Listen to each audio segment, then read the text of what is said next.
हमारे साथ इस वक्त डी राजा साहब हैं सीपीआई के. Sir, tomorrow your party has also given a call for nation wide strike. What is the idea behind it and this किसान आंदोलन that has been going on for a little while now? They are at the doorsteps of Delhi. Their fifth round of discussion ended at Vigyan Bhavan unconclusive. A sixth round of conversation is expected on 9th as per the Agriculture Ministry and Minister Saab saying. What is your position and how do you see the whole gamut of things that has been evolving over a period of time for last few weeks? Has been very hotly contested discussions going on between agriculture, farmer unions and government of India. Our party, the CPI, has been consistently opposing the 3 agri laws which are passed by Parliament in a very undemocratic manner, in a very violative of constitutional parliamentary practices established, because there was no proper consultation with stakeholders, there was no proper scrutiny of the legislations. Agriculture is on the state list. State governments were not consulted, and the governments are themselves opposing these 3 laws. Farmers are agitating, and one should try to understand why farmers are agitating, because it is not only the question of MSP. Of course, MSP is an issue, but that is not the only issue, because the present laws create conditions for corporatization of agriculture, and they will place the farmers at the mercy of corporate houses, big agri business houses. So the farmers are agitating, farmers are demanding the repeal of all these 3 agri laws. As you mentioned, despite several rounds of talks, the government remains adamant, rigid. Government doesn't want to concede why the farmers are agitating. They are not only farmers from Punjab and Haryana. Across the country, farmers are agitating and braving the cold weather, braving the repressive measures unleashed against farmers using tear gas, water cannon. Lakhs of farmers have converged to Delhi, but they are not allowed to come to national capital region. But the farmers are there agitating, and farmers are demanding repeal the anti-farmer retrograde agri laws. Government is not listening to them. So they have given the call for Bharat Bandh tomorrow.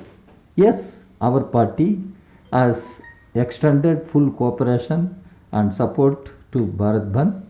Not only our party CPI, several other parties, number of political parties across the country, they are national parties, they are regional parties, they all have extended their support to the Bharat Bandh. Government should understand why this agitation continues, why there is popular support for the farming community, because these 3 laws will endanger the food security of our country. These 3 legislations will undermine the very agriculture, farming in our country. Already agriculture is in deep crisis, and farmers are continuing to pass through unprecedented distress. Now, this will completely devastate the farmers and farming. That's why they are agitating, and political parties are giving their support. In fact, day after tomorrow, we are likely to meet the president also, and we will try to impress upon the president to take note what is happening in the country, how far he can intervene. We will plead with them. Let us wait what president is going to say. So, two questions that come to my mind. One is that government side is saying we have spent lakhs of crores of rupees on the welfare of farmers over the period of last few years, since Modi government has been talking about it, that they have been working on government farmers welfare for last 6 years. That is one. The second part is that the government of India and the Ministry of Agriculture and the minister himself says that on the secretary level and on the minister's level, so many rounds of discussions have taken place for last few months from June onwards with the stakeholder virtually this time because of the COVID situation. How do you negate that, and what do you see that does that carry any merit into it? These two arguments do not hold any merit. Number one, what is that Mr. Modi government has done to the farmers? He gave a promise. His government would double the income of farmers. Let him answer. What is the position now? What has been done?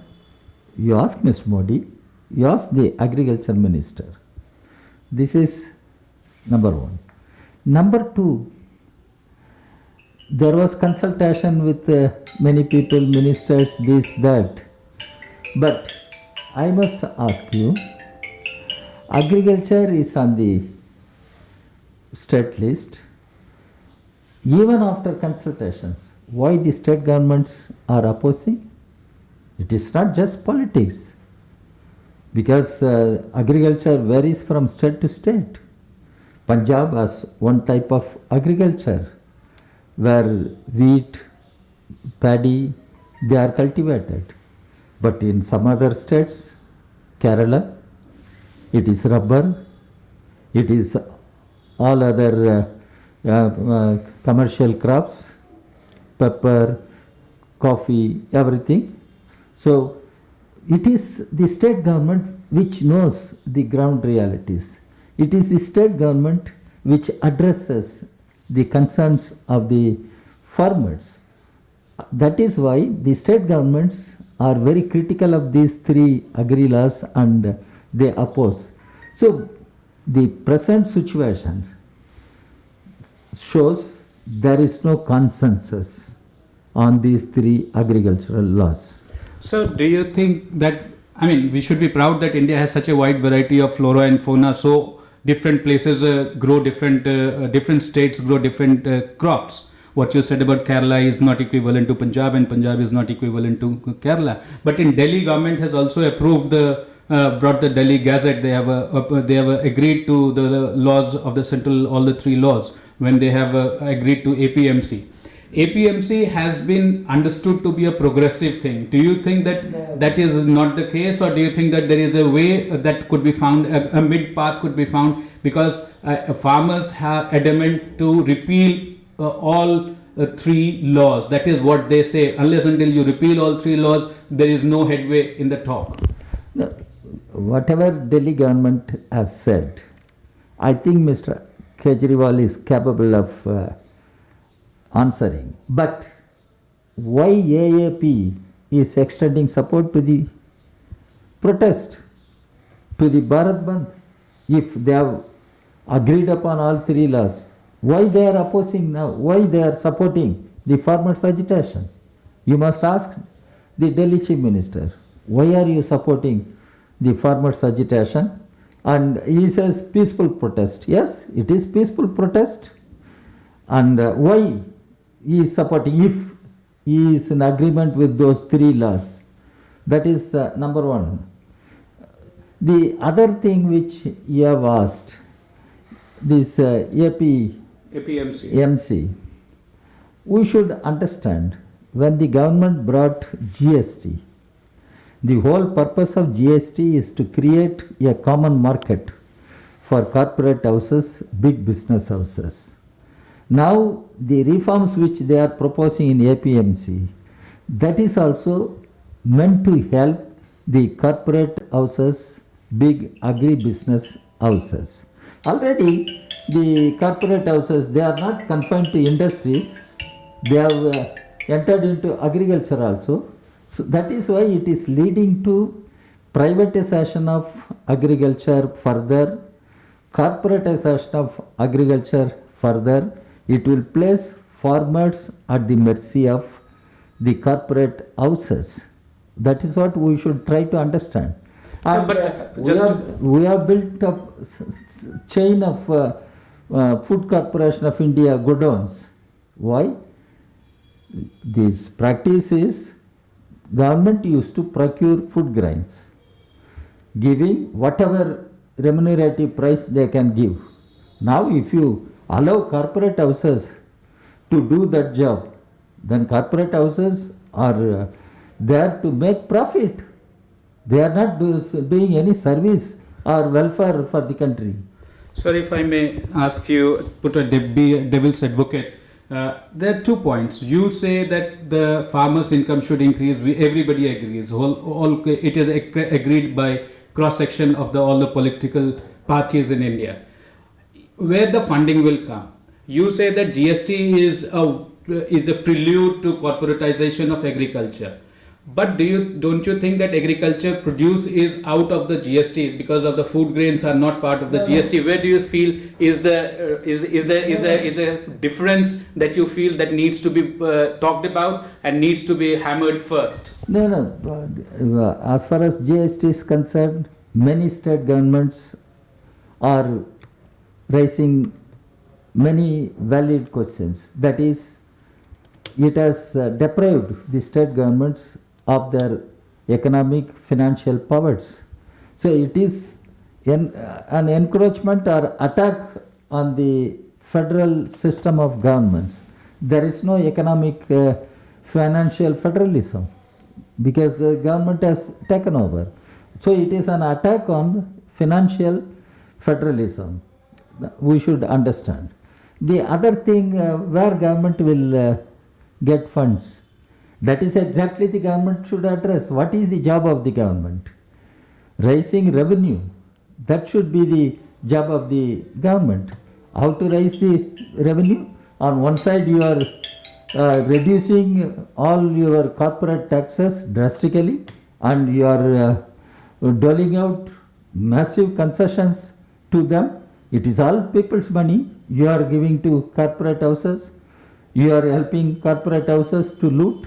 So it is the failure of government and it is the failure of Modi government. Who donated to PM Care Fund? It's all public sector employees. If PM Care can take money from public sector employees as such, why they cannot raise funds? So it is the failure of government as far as that question is concerned. So, but the amount of money which is required in agriculture to boost the agriculture will run in tens of lakhs of crores. Where will the government generate that much fund? Because PM Cares is a very small in terms of agriculture. I agree with your corollary about PM Cares, but PM Cares is not that big a fund. What I am saying, yes, there will be funds needed. India is not such a poor country like any country in Africa or Latin America. We have all potentials. We can raise funds, but it is government, question of government. What is their governance? That's what one should question. It is the failure of government.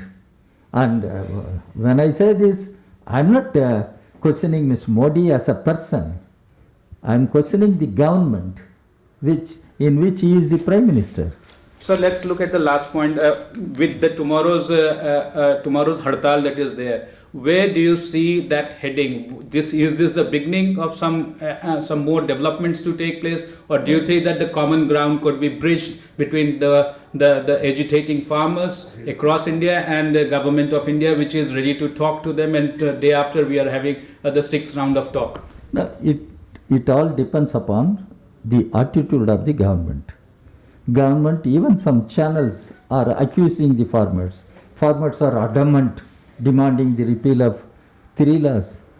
One can say it is government which is adamant, rigid, not to accept the demand of the farmers to withdraw these anti-farmer retrograde laws. One can say that. Thank you, sir. Thank you for your ideas and opinion. And do you see that this is something, there is no way out that is the government could see in near future? Because the farmers from all over India have come together along with the opposition political parties, even though opposition political parties had a varied point of view on this a little while earlier in their own manifestos or in their own deliberations, namely Congress. No, forget what Congress has said, what Congress is saying now. Now, today is the issue of 3 agri laws which are considered to be anti-farmer, anti-farming. What is the response of the present government? Let us discuss present. Let us not discuss past. And I know what all happened when Mr. Modi was Chief Minister of Gujarat. The Gujarat government opposed GST. Later on they changed their position. So that is not the argument. The argument is the present laws are considered to be anti-farmer. That's why the farmers across the country are agitating. What is the response of the government? The government is going to be sensitive to the concerns expressed by farmers or not. That's what we should see. Thank you, sir. Thank you for your time and thank you for the discussions. Okay. Thank you.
Download Tarang online radio app from Google Play Store.